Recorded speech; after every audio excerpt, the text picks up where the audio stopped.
Everybody. I'm guessing it's 8 o'clock now, so we should get started. Um, I want to introduce our speaker for tonight. Delora Kopp is going to talk to us about one of our questions that we posed. So go ahead, let me hand over the floor to you first. Okay, so the question, as I understand it, is, and I'll read right from your notes, Saul. Okay. If we are halakhically required to wash with soap and water prior to washing with a cup for bread, the cup being that the water comes from our own force, and that's why we are using a cup. And that's a question I've had from a lot of people that have come to my house for dinner. That people ask, why are we not using soap and hot water? So it was an interesting question to me. And the second part of the question is the statement is that the issue would be that if it's a hatzitza, in other words, what's the word? A separation. A separation between our hands and the water, then would we be required to make a bracha if we did not wash with soap, hot water and soap first? And this question is coming, I think it's coming from Saul. I think it's coming from you based on the COVID times and all the hand washing we've been doing. And what's up with that? So I wanted to back up for a moment to the morning hand washing, which has also been a question for me.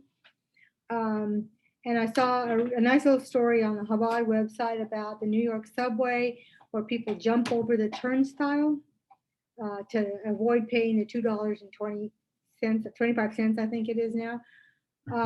And what they're pointing out there on their website is that that's not a really huge infraction. Not a big deal, not something to ring all the bells about. It's $2.25 and it's jumping over the turnstile. But what they found was people that were jumping over the turnstile also had the intention of committing bigger crimes once they got in. So they started initiating very stiff penalties for jumping over the turnstile in order to prevent the more serious crimes of purse snatching and whatever else would happen after that. And so that they brought this story up because to explain why the hand washing in the morning with the three for Chabad, it's 3 on each side with no blessing. And that's just to start the day off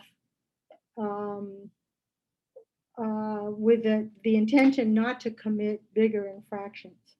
Doesn't mean that it works out all the time, but that the intention is there. So when we get to when I searched, it's really good. You can go to Safari and just put in hand washing and get all kinds of suggestions and sources. And the Mishnah Torah talks about one of the things it talks about is after you do a ritual hand washing, you have to dry your hands before you eat bread, or it's as if you haven't washed your hands and you have to go back and do it again. So the water becomes a chetzitza at that point. The water becomes a separation between you and the holiness that we're trying to represent, that we've been studying as the priest washes his hands before he does the rituals in the temple. So it occurred, and then I saw another source that, of course, we always start talking about men. I'm sorry. That if a man gets up from the lunch table and goes to the restroom, it is assumed that one of his hands got dirty and that he washed it. But if he comes back to the table and on the way stands and talks to somebody, as often happens at a Shabbat lunch, that by the time you get back to the table, it's too late. You have to wash your hands again, but with no blessing. Don't make the blessing. So backing up from that a little bit, and you use the word makid. Did I have that wrong? Mafkid. but that we impose stringencies on ourselves because we want to keep a higher level of cleanliness. So it seems. Let me one caveat. I really enjoy the hand washing ritual because it helps me almost as much as lighting candles to separate at Shabbat, to separate from from the regular day to Shabbat. I like the feeling of the water coming down my hands. So it's an enjoyable thing. I don't understand why anybody wouldn't want to do it. I've had people at my house that do not want to do it and refuse to do the ritual hand washing, and that's okay in my house. It's free choice. Um, but it seems to me if we wash our hands, especially during these times, hot water and soap, no blessing. But then there can't be too much time in between that and going to the ritual blessing because intention breaks. So if you're washing your hands with hot water and soap with the intention of being extra stringent during these times or any time, because it's a hatita that you can't see. It's not dirt. Your hands aren't full of dirt. That's obvious to wash your hands in, but it's one you can't see. And it's hard to explain to your children why they have to wash when they can't see the dirt on their hands. So if you wash with the intention of taking away the separation of the microbes on your hands, you can't see them, but you're washing thoroughly with soap and water, I would say no blessing, and then you make the ritual blessing and then go to dinner. If it seems to me, if you do not wash your hands with water and soap, then you make the hand washing with no blessing. That's where I am right now in my thinking because of the same thing of sitting down at the table after having a conversation with someone and breaking your intention, then you do a hand washing with no blessing. But it seemed I didn't make a scholarly extensive search because all I have is the internet in my fingertips. I couldn't go to a yeshiva and pull out all the books. So I don't know. I would like to do more research on it, but it seems to me that we are in a place where we can make and should make our own decisions about it. And that we can feel free to be extra stringent. It's not an imposition to be extra careful about what's in between us. Just like you're supposed to take your rings off when you wash your hands, unless you always wear your ring. Then you don't have to take your ring off. So who doesn't always wear their wedding ring? I don't know. But I like to take my ring off. I like to have nothing on my hands. So if I can make that decision, it seems like I can be stringent with myself to wash with hot water and soap. Put a little space in between that and the ritual hand washing, so that they're both separate. The two hand washings are separate, and that would be my is it an opinion or my? No, well, your opinion or sock, your decision, halachic decision as rendered. I really appreciate it because I'm not sure if I looked around, I didn't really see anyone, deal with this question specifically, whether or not it would be considered a halachic separation if if your hands are what we would consider nowadays dirty, but you don't see any dirt, right? With water, but water. I did find this source on Right. water, but And you can water, see yeah. water. You can see when Right, you could see it, yeah, and you could feel it. But I tend to, this is also personal opinion, and people can go how they want. I think I agree with you that if you don't wash your hands with soap and water first, nowadays that's considered dirty because we understand what microbes are. So nowadays, then you would have to wash without a blessing because that's not appropriate. When you wash your hands with the cup, it's not appropriate. Your hands have to actually be clean. But I can hear arguments the other way, but I agree with you. Man, thank you very much. If we want the ritual hand washing to remain sacred and otherwise Yeah. hakodesh and kodeshim, or which one to use, we want it to connect us to way back to the Kohen Gadol as we're studying now. If we want to connect to that, we want to keep that hand washing special. And it's the same for the one I found. Chabad, of course, had the explanation for the acronym. My Machronim, yeah. Yeah, it's sort of the same, and they are not against women doing it. They just When said it's women okay, usually good. don't because women are more clean. Okay. Does anyone want to say any comments or questions before we move on? Just wrote Yasher Koach. That was amazing. All right, thank you. I actually had a comment. And I don't know to raise hands or speak up, but so I'm raising and waving and speaking. That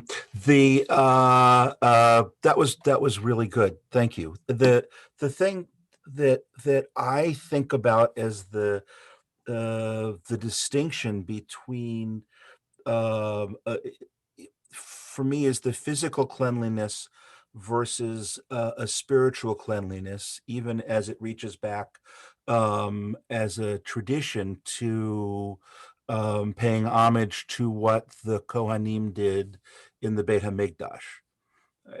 And to me, I see, or for me personally, I feel a difference between washing my hands with soap and water, which is a hygienic clean, versus a spiritual cleanse of in some way, which was the nature of, as I understand it, of not just toveling or immersing in a mikveh, but also the washing with washing the hands to cleanse them. And as I had learned at one point, the rabbis considered our hands specifically to be tameh. Yes, we did. We discussed that in the beginning of that even though technically, according to the Torah, the ritual impurity is either the whole body, it's all or nothing, but the rabbis declared specific impurity on the hands. Is there, does anyone else have something to say before we go on about this? Thank you. Okay. All right. Yasher Koach, Deborah, David, everyone for participating. Today, last time we studied together the laws of Birchat Hamazon, that's grace after meals or benching. Today, we're still on the subject. We're talking about the practice of Zimun, which is the practice that many may be familiar with, that right before we bench, we invite the assembled people. That's the word Zimun in Hebrew, means to invite. Invite the assembled to bench together, to say the blessings together. And this is also a practice that was, it's of rabbinic origin, but it's based on verses in the verse in Psalms, which many might be familiar with from the synagogue when we take the Torah out, where it says, Gadlu la Hashem iti, come praise God with me, unuromema shemo yachtav, and let us all together raise up his name by praising him. The idea is that the leader, in the case in Shul, when we take the Torah out, he's telling all of the assembled, Gadlu la Hashem, let's all do this together. In the case of benching, it's the idea where one person gets up and says, either in Hebrew, Rabotai Nivorech, everyone, let's bench together. And then everyone says Yehi Shem Hashem Uvorach Me'atav Yad Olam, and then we say everyone says together Nevarech Shachalnu Mishalo, let us bless he from whom we have eaten his food, and then everyone says Baruch Shachalnu Mishalo Tavoch Chayinu, blessed is he that we ate his food, and from his goodness we all live. So that's the idea where Zimun comes from. Prior to benching, we want to join everyone together to do it together. And we learned that idea from the verse. The rabbis also teach that if there is a minyan, if there is an assembled quorum, a minyan of 10 men, then we would say, based on the verse, Kishem Hashem Ekra, when I call out God's name, Havu Godel Lelokenu, let us all give greatness to our God. So from that verse, which incidentally appeared in today's Daf Yomi as well, that in fulfillment of that verse, when we have an assembled quorum, an assembled group, and that verse was talking where Moshe was speaking to the people in Devarim, he was giving his final goodbye speech. So all the people were assembled. So then we mention God's name and we say Baruch Elokeinu, we bless our God, Shechan Mishalom. And that kind of comes along with all of the other things that the rabbis were said has to be done with a minyan, with the quorum, similar to certain parts of davening, Baruch Hu et Hashem, Hamavorach, where we say Baruch Hu, we praise God's name, and so on. So the point is this creates a bond between all of the people that are sitting together. Now the issue is that it has to be people. Now I'm going to go into the laws. That's the idea behind why this custom was instituted. But according to the rabbis, it has to be a case where people are actually eating together. So let's say the two classic cases. Let's say you are sitting either by yourself or with one other person at a table in a restaurant, and there's someone else sitting at another table. You don't know they are. You walked into the restaurant and got food. They walked into the restaurant completely independent of you and sat down at another table. So even though you're in the same room and you both might be eating food, and you may even be benching at the same time, that doesn't constitute eating together. That constitutes eating separately, okay? If you're having a picnic at one table and there's another family having a picnic at another table and there's no real substantive interchange between the two groups, that would be separate. However, if a couple people, on the other hand, if you invite someone to meet you at a restaurant, well, that's a whole different ballgame, or if you go over to someone's house, then you're getting together to eat. That constitutes a group. If someone joins in the middle, if you're sitting at a restaurant and a friend comes by and says, hey, how's it going? And then he sits down and eats with you, well, that's considered together, even if you joined in the middle. You don't have to necessarily wash and bench at the same time, as long as there's a certain time period when people are together.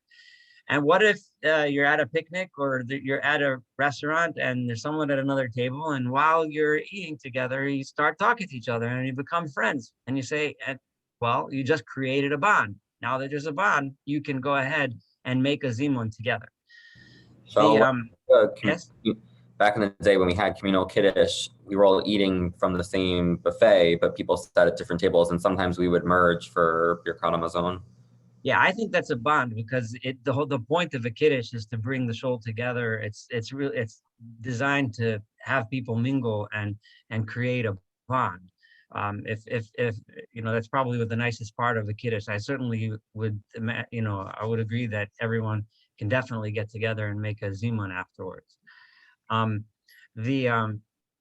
I was wondering, and I don't really know the question. I remember about 15 years ago, I spent the summer in Heidelberg, Germany with the army, and there's a lot of restaurants there. It might probably still it's true in a lot of restaurants in Germany. They had, instead of little tables when you went to the restaurant where each party that comes in would get seated down, they had these long tables, and you ordered your food and you sat around the long table among other people that you didn't even know who they were.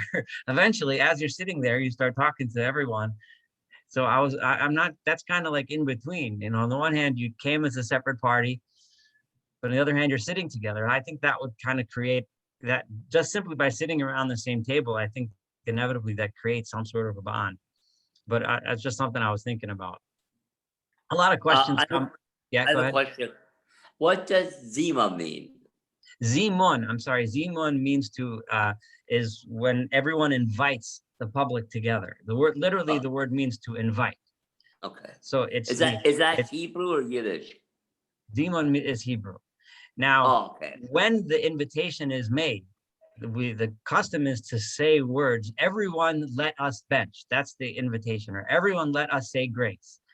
You could say it in English. Some say Havlan v'nivrech, which is actually Aramaic. Some say Rabotai nivorech, which is Hebrew. Some say Rabbi Saimer velen benchen, which is Yiddish. But either way, however it's done, whatever language is customary for that place, the invitation to bring people together is the point, not so much the language, at least of those first few words. There's a lot of, if let's say there's a large affair, everyone's getting together for, say, a charity affair, a school banquet or synagogue banquet or whatever it is, even though many people might come separately and they might be sitting at different tables, because everyone is coming together for the same purpose, that also creates a bond. And you can, and at the end, when they bench, you say a zimun for everyone together.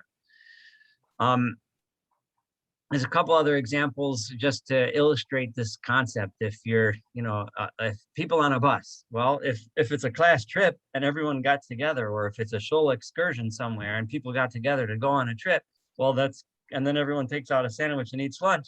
Well, that's everyone together. That's a bond. If it's a public bus that you happen to be taking to work and someone else is taking to work, even though you're eating together, that doesn't create a bond necessarily, unless, like we said with the picnic case, unless you talk to each other, or create some kind of a bond. So then that's the concept, that's the idea.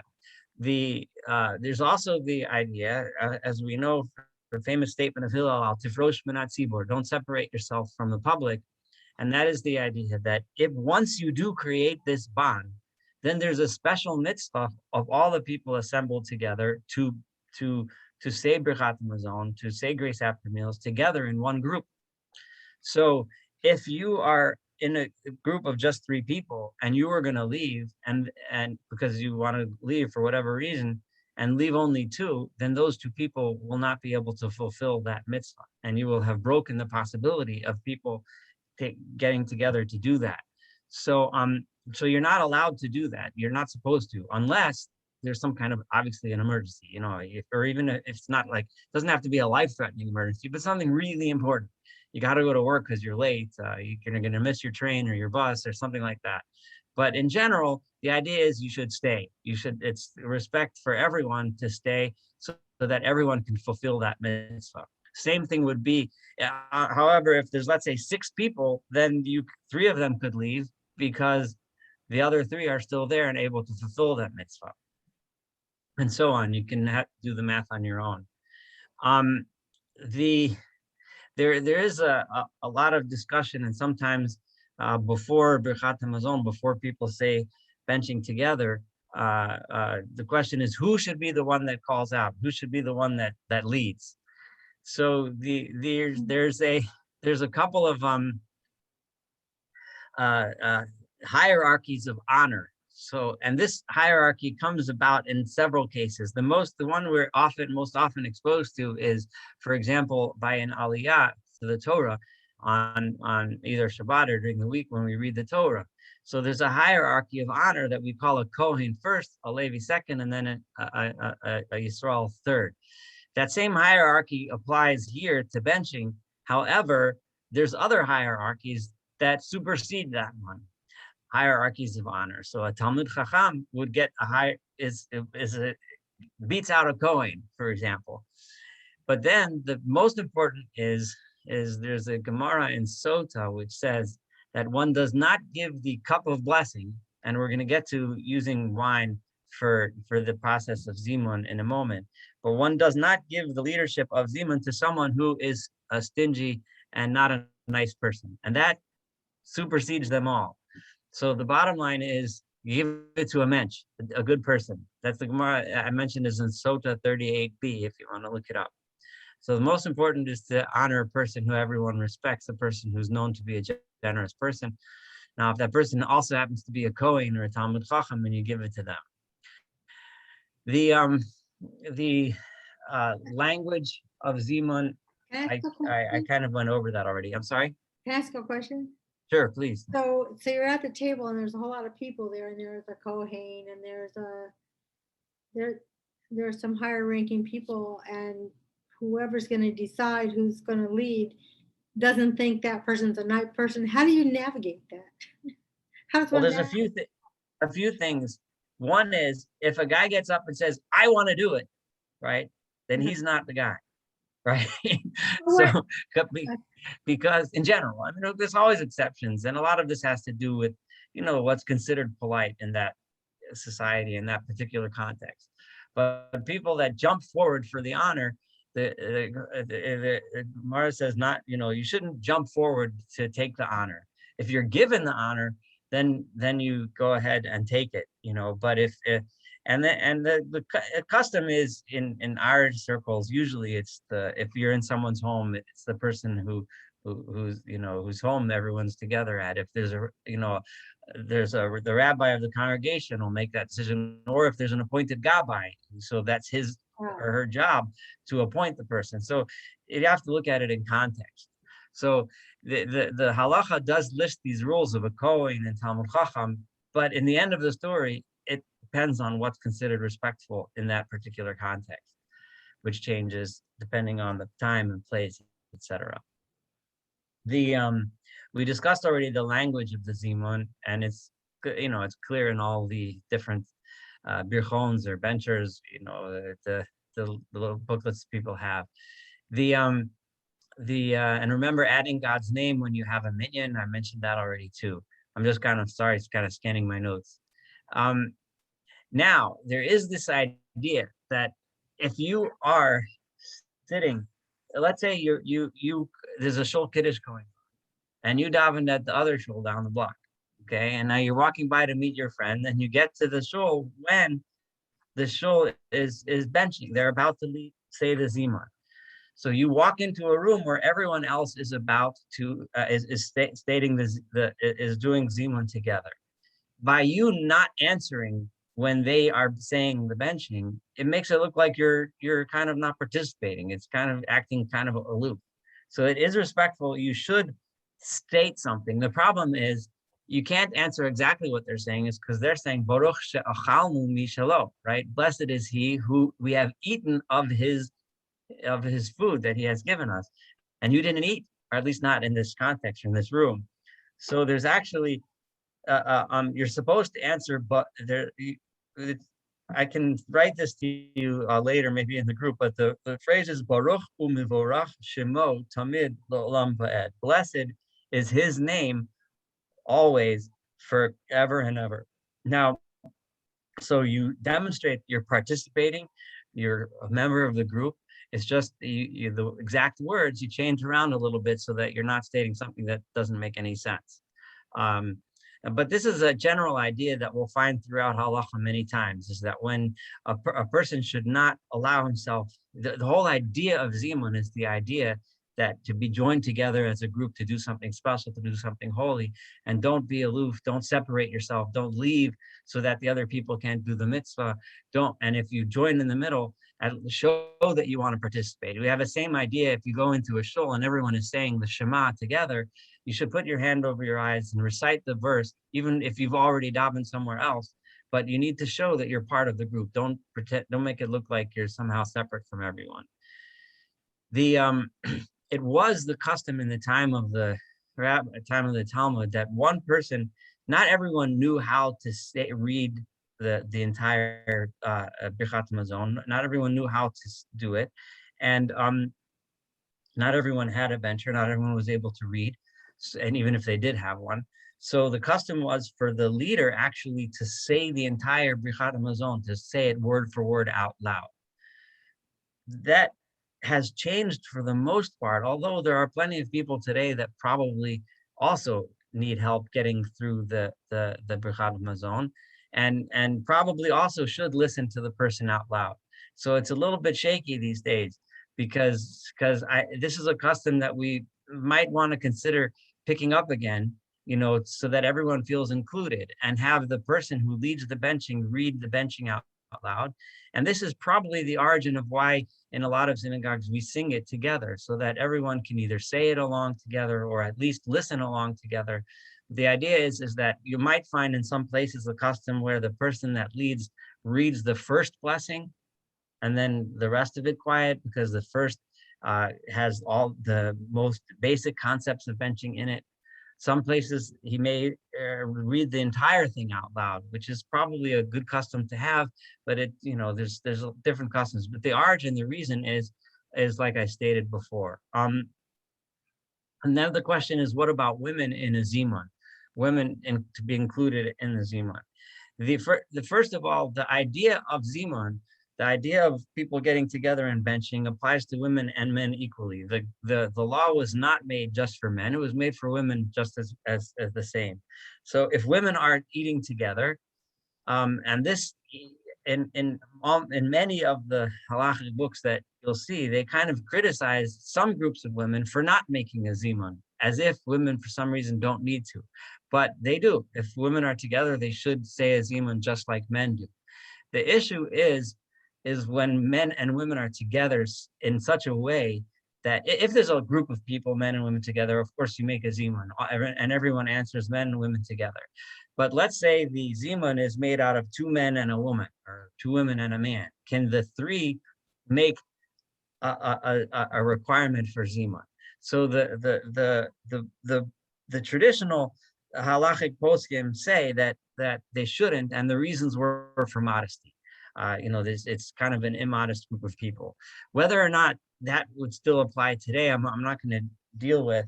I'm just thinking, like, there are many instances where there would be nothing immodest about it. Say you're sitting in the office and there's some women and some men working there, and everyone takes out a sandwich for lunch and they're eating.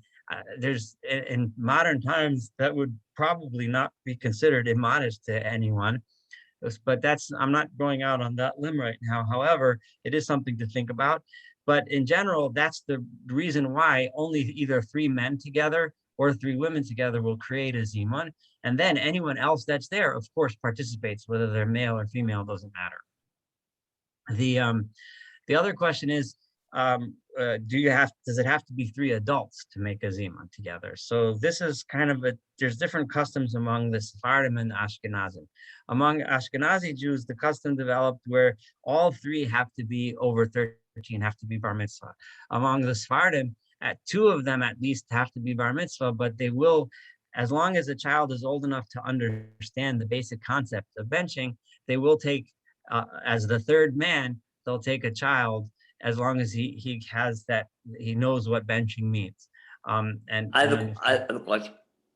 Yes. And when the 3 men and 3 women go out to lunch together, when they sit, do they have to sit separately? 3 men sit together, 3 women sit together, or can they sit Kollel with each other? Well, in whichever society you're in, whatever's considered modest and normal for that society is fine. Okay. And if that's, I think that's a reasonable way to differentiate between what's okay and what's not okay. If it's acceptable in that setting, then it's fine. If it's not acceptable, then it's not fine. In different parts of the world, different things are considered acceptable. So we talked. What language would women use? Because I know some non-Orthodox things use Chaverai Nevarech instead of Rabotai, which usually implies gentlemen. Yeah, I like that particular phrase could be said in any language and in any, there's no, as long as you convey the idea that all of us together, let's bench and bring everyone together in a group, you can change that language around as much as you really want, and there's no, some people say it in Yiddish, some people say it in Hebrew, in English, and if you want to change Rabotai to whatever's accepted in your group, I can't see any reason why to have a halachic objection to that. In the open, as they say, Charotai. Okay, and that would work as well, because all those words convey the idea that all of us together here, let's get together and let's bench together. I'm sorry, I keep using the Yiddish word benching, but I'm going to emphasize again, it just means either birchat mazon, grace after meals, however you want to translate. That's just how the language that comes from my mouth, but it could be, as long as we understand each other. A couple of things, So I realize that this Vadia is different when probably when. Wait, I'm sorry, could you say that again? Okay. I'm sorry, I thought I missed something. The question then is, what about the food that the people eat? Does everyone have to wash and eat bread in order to be included in the zimun? So the general idea is that a significant, like a 2/3 majority of the people there, meaning 2 out of 3, or if it's 10, 7 out of 10, it has to be that a 2/3 majority needs to eat bread. However, the rest is subject to some debate. The third person, it depends. There's 3 opinions. the Rambam says that everyone has to have bread in order to be considered part of it.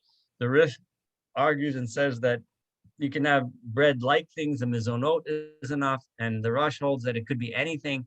The general custom that has become accepted is that any food, doesn't matter, you can sit down and have just a little snack to be the third person, but the 2/3 majority would need to be, the significant majority would need to have eaten bread together. What if you did decide that you were going to bench and you did on your own, then you're knocked out of the group. You just separated yourself from saying Birchat Hamazon with the group, unless you decide to eat more again, in which case you can rejoin the group. If yes, go ahead. No, so I've actually been in situations where I was asked to lead the zimun, and I had to excuse myself because I'm gluten free.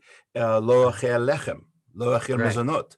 I didn't eat any bread, and I didn't eat any of the 5 grains. Yes, and thank you for bringing that up, because that does bring up a good point. The third person can have eaten anything, but that third person can't be the one that leads the benching. The one that leads the benching has to be from that super majority that has eaten bread. So that would disqualify you unless you had gluten-free bread, which, you know, that's a different story. With a certain percentage of mizonot. Well, depending on what tradition you follow. Yeah, right. Yes, thank you. What if you were sitting with a group of people at a restaurant and you ate some food and you said a zimun, and a couple of people got up and left, and you're still sitting there eating, and then a few more friends just sat down on another table next to you, and you said, hey, I know those guys, and you pick up your food and go sit down with them, and now you make a third person for the second group. Well, that's okay. Now you've joined the first group because you were part of that group, and that created a group of 3. Now you've created a new bond with a new group, which creates a new group of 3. So it is possible to bounce from one another, as long as the super majority of that group have not said benching yet. So let's say if you were sitting, there's 3 people together, Reuven, Shimon, and Levi are sitting together eating. Reuven and Shimon, they all say a zimun together. Reuven and Shimon get up. Levi is still eating, and then he goes and joins his friends, Yehuda and Yisachar. So he can count again because they didn't bench yet. There is a custom of a kos shel bracha, to have a cup of wine when you say the zimun. So before you get to that, there's a question in the chat bar from the rabbi. It's relevant to what you're. Question in. I have to get.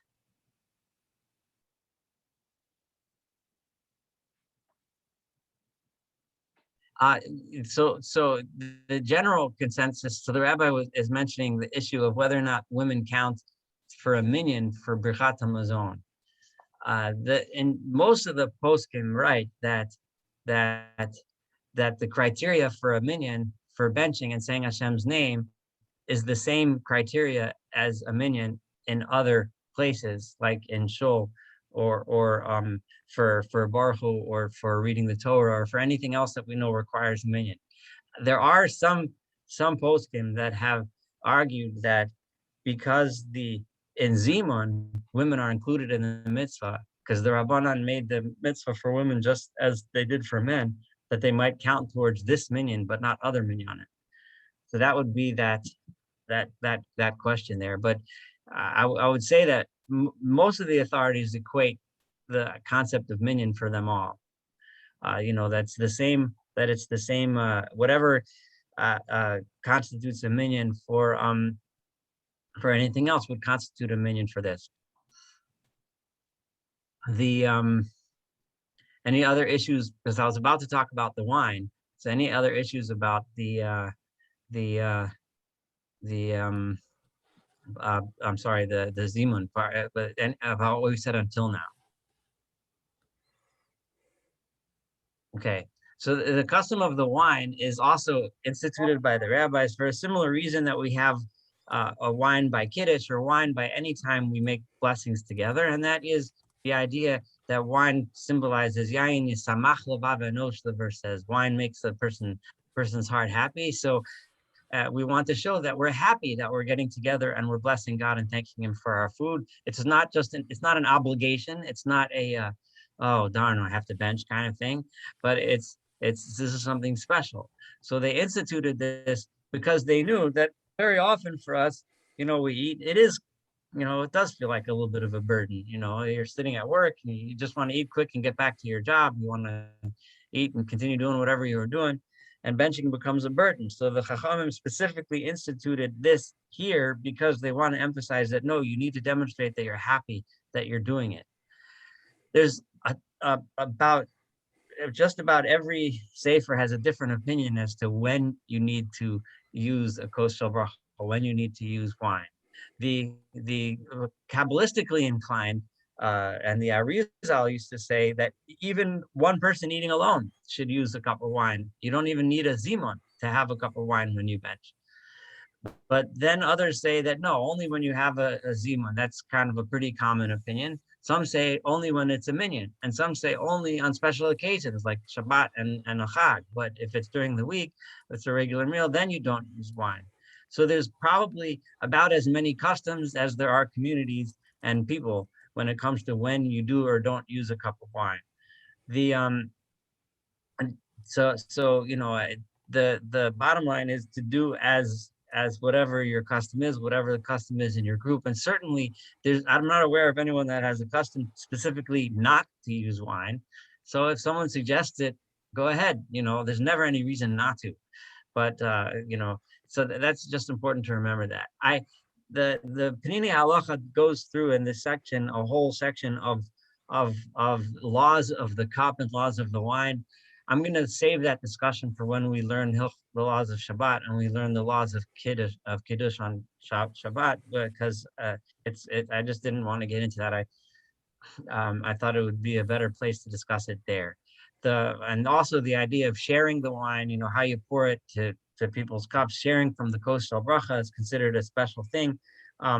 So the Panini Halacha goes, the text that I've been using to guide this class, he discusses sharing the wine and nowadays making sure to do it in a way that's safe, that's sanitary.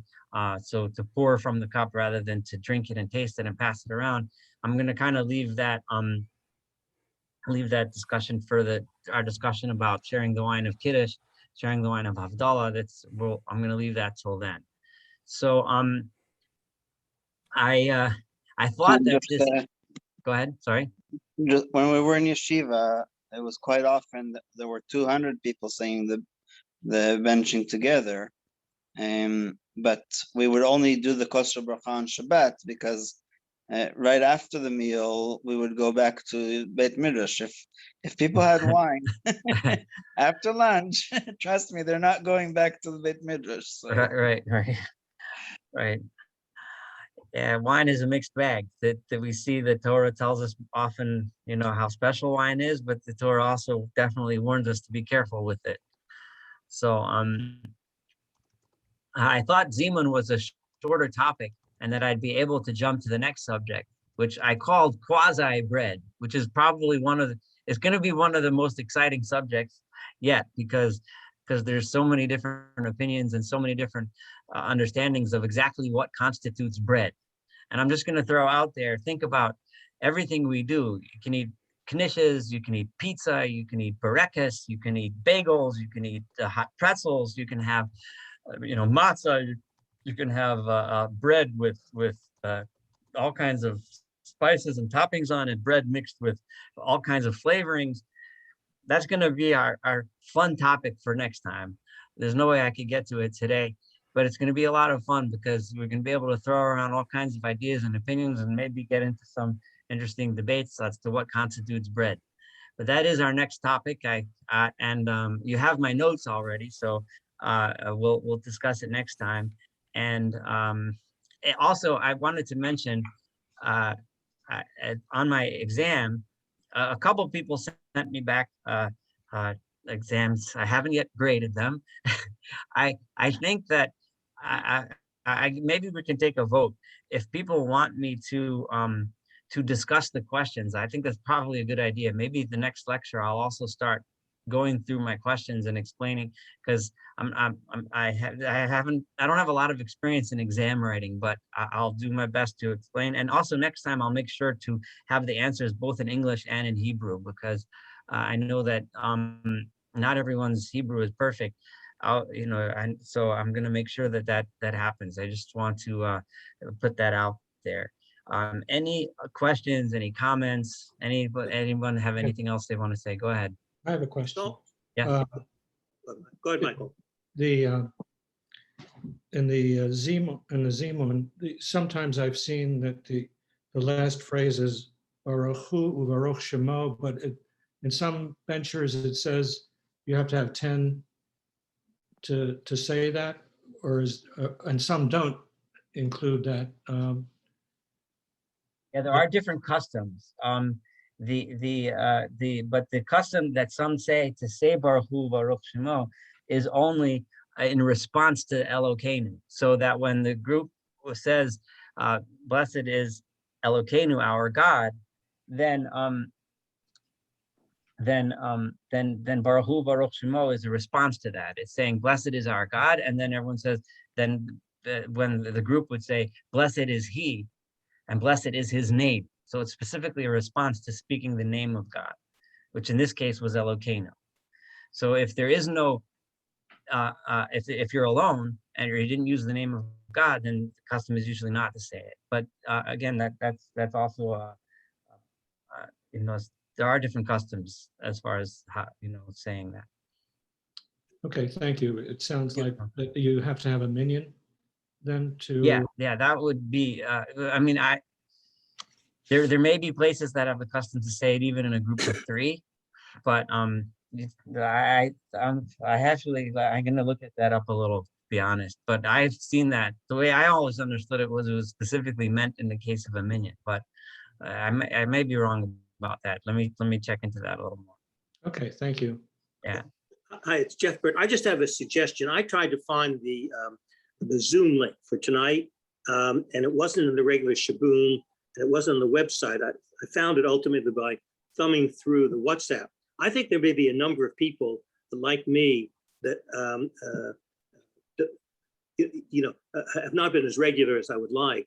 So I have 2 suggestions. Perhaps this website or this link could appear more frequently, so people who aren't regulars could drop in and not have to search. Because if I wasn't on the WhatsApp, I never would have found it. Secondly, these topics are really fascinating, and I think if people knew who are not regular Kollel attendees what was going to be said, you would find some drop-ins, and perhaps then it would lead to more regular attendance. So it's just a suggestion to work with the rabbi or maharat to get this thing advertised regularly and increase the learning experience. I think it is on the website, but what we really need is an email, because you can't go from WhatsApp to your computer. Yes, I agree. That was our trouble. It's only if you're using your phone. You actually can. How you do it? So there's a WhatsApp app that exists both on the PC and the Mac. I use it actually on both platforms. Okay. And then it connects back through the phone. So some people don't. There are a lot of people in this So show. it's still beneficial to have some sort of I wasn't appearance of this. I wasn't like suggesting.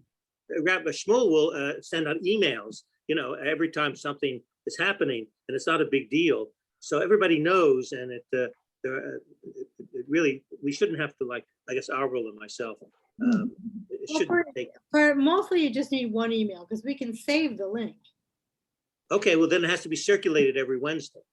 But I put the link in the chat bar. we indicate what the topic is. I can question when you're done, Joe. I have a halakha question when you're done, but you can address Jeff. Yeah, well, we'll talk offline and see what we can do about getting an email list together. I guess the more methods of communication, the better. Some people it's easier one way, some people easier another way. And I'll make sure to post that link. I can post it every week before the class, on WhatsApp and in the email. And if there's other ways that works, that's great. All right, go ahead, Lowell, you can ask.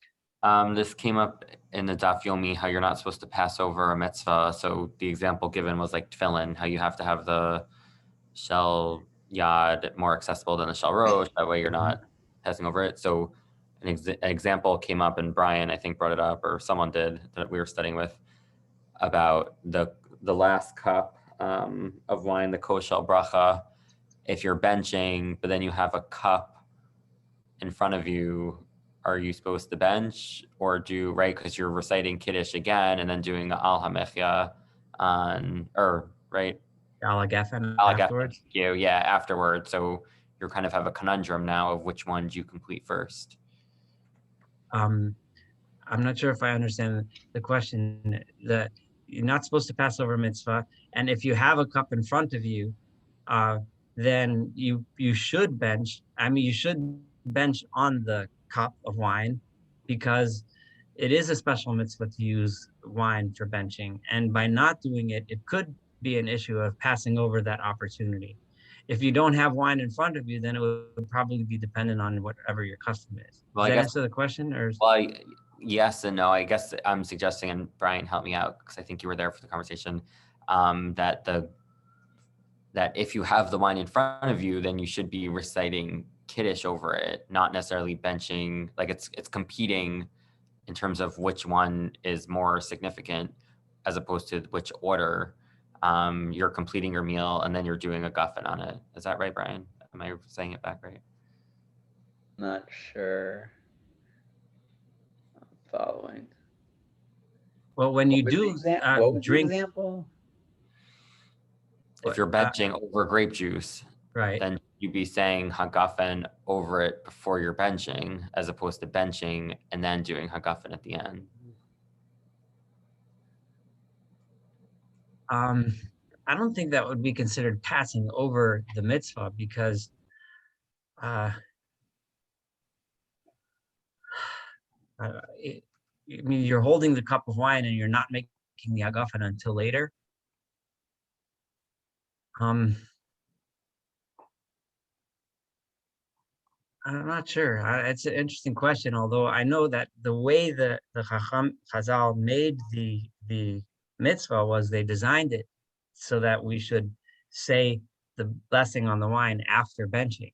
I mean, that was how the mitzvah was designed, right? So bench and then say hagafen afterwards.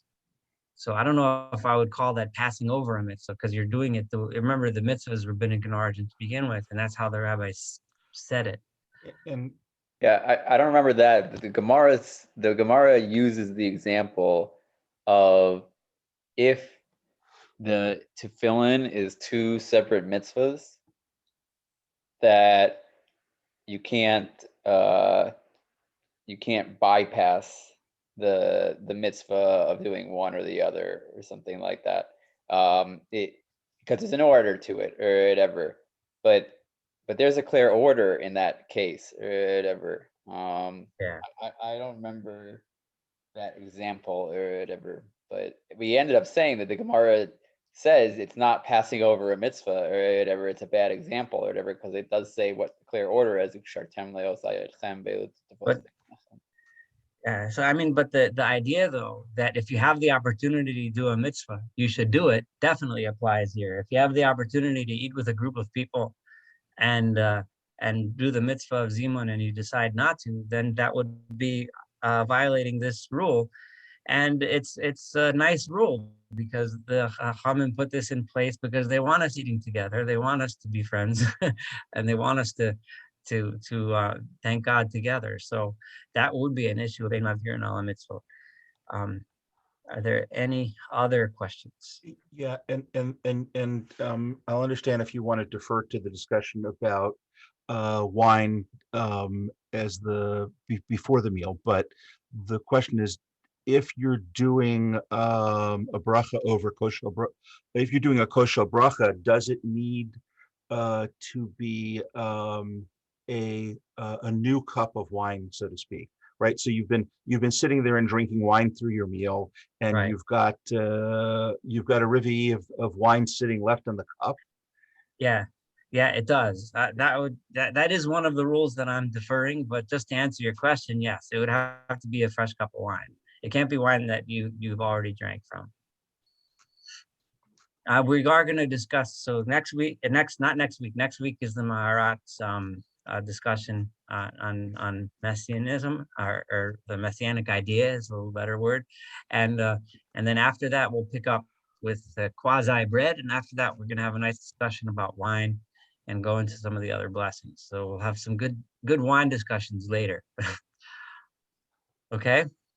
And thank you very much for everyone participating. And any other suggestions, feel free to send me a message offline. Okay.